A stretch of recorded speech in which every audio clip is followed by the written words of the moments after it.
এবার উপদেষ্টা আসিফ মাহমুদের বিরুদ্ধে চাঁদাবাজি নিয়ে চাঞ্চল্যকর এক তথ্য প্রকাশ হলো। একদম সরাসরি ভিডিও স্টেটমেন্ট দিয়েছে অপু নামের এক সমন্বয়ক। দর্শক, কিছুদিন আগে গুলশানে আওয়ামী লীগের এক এমপির বাসায় চাঁদা নিতে গিয়ে 5 জন সমন্বয়ক একসাথে পুলিশের সাথে ধরা পড়েছে। এরপর তাদের রিমান্ড হয়েছে, তারা অনেক কিছুই প্রকাশ করেছে। তবে এ ঘটনার দুজন যে মেইন সমন্বয়ক ছিল, রিয়াদ এবং অপু, তারা প্রথম যেদিন চাঁদা তুলতে যায়, আপনারা সিসিটিভি ফুটেজে দেখেছেন 10 লাখ টাকার একটা ব্যাগ যার হাতে তুলে দিচ্ছিল, ওই ছেলেটি অপু। প্রিয় দর্শক, স্ক্রিনে দেখতে পাচ্ছেন এই অপুই 35 মিনিটের একটা ভিডিও গতকাল দিয়ে সে সবকিছুই প্রকাশ করেছে। দর্শক, এই পুরো ঘটনার মূল হচ্ছে আসিফ মাহমুদ সজীব ভুইয়া। তার নির্দেশেই, তার দিক নির্দেশনাতেই এসব কিছু হয়েছে, এমনটাই বলতেছে এই সমন্বয়ক অপু। সে বলতেছে, আজ আমি এই কথাগুলো বলার পর আমার কি হবে আমি জানি না, তবে সত্য বলে দিতে চাই। এবং তিনি আরো বলেছেন, সেদিন রাতে ভোর 4টার সময় উপদেষ্টা আসিফ মাহমুদ একা কোনো ধরনের কোনো প্রোটোকল ছাড়া একটা বাইকে করে সে ওখান দিয়েই যাচ্ছিল এবং এই অপুর সঙ্গে এবং রিয়াদের সঙ্গে সে ফোনে যোগাযোগ করতেছিল।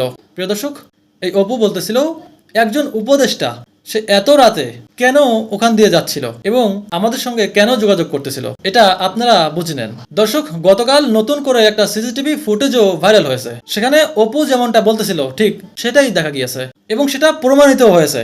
গতকাল এই পুরো ঘটনা ভাইরাল হওয়ার পর সকাল হতেই উপদেষ্টা আসিফ মাহমুদ এই ঘটনা নিয়ে কথা বলেছে। তিনি বলেছে, সেদিন আমি সেখানে গিয়েছিলাম এটা সঠিক, তবে অপুর সঙ্গে 5 আগস্টের পর থেকে আমার কোনো ধরনের কোনো যোগাযোগ নাই। তাকে আমি চিনতাম, তবে তার সঙ্গে বর্তমানে আমার কোনো কথা হয় না। এবং সেদিন রাতে আমি গিয়েছিলাম সঠিক, মন্ত্রণালয়ের কাজ করতে করতে অনেক সময় অনেক দেরি হয়ে যায়, রাত পার হয়ে যায়। এরপর মাঝে মাঝেই আমি নীলা মার্কেটে যাই হাঁসের মাংস খাওয়ার জন্য এবং সেখানে বন্ধ থাকলে আমি তখন ওইদিকে ওয়েস্টিনে যাই। দর্শক, উপদেষ্টা আসিফ মাহমুদের একথা কতটুকু গ্রহণযোগ্য?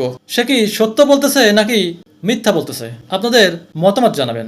তবে এদিকে আবার এই সমন্বয়ক অপু এর স্ত্রী আবার অন্য তথ্য দিল। গতকাল এই ঘটনা ভাইরাল হওয়ার পরপরই অপু পুলিশের হাতে ধরা পড়েছে। এরপর অপুর স্ত্রী ফেসবুকে সরাসরি এসে বলতেছে এই ঘটনার সঙ্গে আসিফ মাহমুদ জড়িত নাই।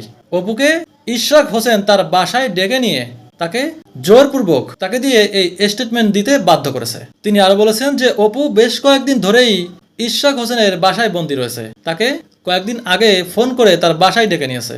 সেখান থেকে অপু আমার কাছে কিছুক্ষণ পরপরই ছবি পাঠাচ্ছিল, সবকিছুর আপডেট দিতেছিল এবং ইশরাক হোসেনের সঙ্গে ভিডিও কলে অপুর কথা হচ্ছিল।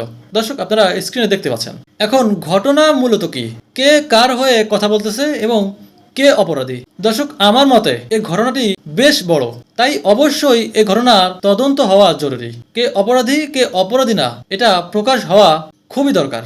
সরকারে থাকা একজন উপদেষ্টা সে কিনা এমন একটা কাজের সাথে জড়িত, এটা তদন্ত হওয়া জরুরি কিনা আপনারাই বলেন। এবং পুরো ঘটনার অপরাধীকে কে ছিল এর মূল, এটার অবশ্যই বিচার হওয়া দরকার কিনা। দর্শক, আপনাদের মতামত জানাবেন যে এসব কিছুর বিচার আপনারা চান কিনা। আমার মনে হয় উপদেষ্টা আসিফ মাহমুদ নিজে থেকেই শক্ত প্রমাণ সহ সবার সামনে তুলে ধরা দরকার। সে যদি সৎ এবং শুদ্ধ হয়ে থাকে তাহলে এটা অবশ্যই করবে, আর না হয় সারা জীবন এটা প্রশ্নবিদ্ধ হয়ে থাকবে। দেখেন, মাত্র 2-1টা বিষয় তদন্ত করলেই এই ঘটনার মূল বেরিয়ে আসবে। সমন্বয়ক অপু বলছিল যেদিন চাঁদা নিতে গিয়েছিল সেদিন আসিফ মাহমুদ সেখানে উপস্থিত ছিল, বাইকে করে সে যাচ্ছিল।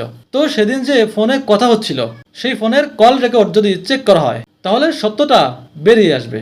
আসিফ মাহমুদ, রিয়াদ এবং অপু এই 3 জনের কল রেকর্ড চেক করলেই পুরো তথ্য বেরিয়ে আসবে। এবং আর একটা বিষয় যেটা উপদেষ্টা আসিফ মাহমুদ বলেছেন, মাঝে মাঝেই তিনি হাঁসের মাংস খাওয়ার জন্য নীলা মার্কেট এবং ওয়েস্টিনে যেয়ে থাকে। তো এ বিষয়টিও চেক করলে এই তদন্তের অনেক দূর এগিয়ে যাবে। দর্শক, আমার কথা কি সঠিক আছে কিনা? তো এদিকে আবার আসিফ মাহমুদ নির্বাচন বিষয়ে একটি কথা বলেছে, সেটি হলো নির্বাচনের আগ মুহূর্তে তিনি উপদেষ্টা থেকে সরে যাবেন, কারণ তিনি রাজনীতিতে যুক্ত হবে। এবং তিনি আরো বলেন উপদেষ্টাদের মধ্যে যারা রাজনীতিতে যুক্ত হবে তাদের উচিত নির্বাচনের আগেই উপদেষ্টা থেকে সরে যাওয়া। তো ওনার এই কথাটা এই পর্যায়ে এসে সঠিক, তবে ওনারা যেহেতু রাজনীতিতে যুক্ত হবে, তবে কেন ওনারা উপদেষ্টা চেয়ারে বসলেন? এই দেশে কি উপদেষ্টা হওয়ার মতো যোগ্যতা সম্পন্ন ব্যক্তি ছিল না? রাজনৈতিক দলগুলোর যে নেতারা আছে তারা কি এই উপদেষ্টা চেয়ারে বসতে পারতেন না? কোনো রাজনৈতিক দলের কোনো নেতা উপদেষ্টা চেয়ারে নেই, তাহলে উপদেষ্টা চেয়ারে বসে আপনি কিভাবে রাজনীতিতে যুক্ত হলেন? এখন মেয়াদ শেষ হওয়ার আগেই আপনি কেন উপদেষ্টা থেকে সরে যাবেন? এটার কোনো কারণ আছে? আচ্ছা, তাহলে যেহেতু আপনারা সরে যাবেন, তাহলে অতি দ্রুত সরকার থেকে সরে যান, কারণ বেশি দিন থেকে কোনো রাজনৈতিক দলের হয়ে আর কাজ করবেন না, দেশের ক্ষতি আর করবেন না।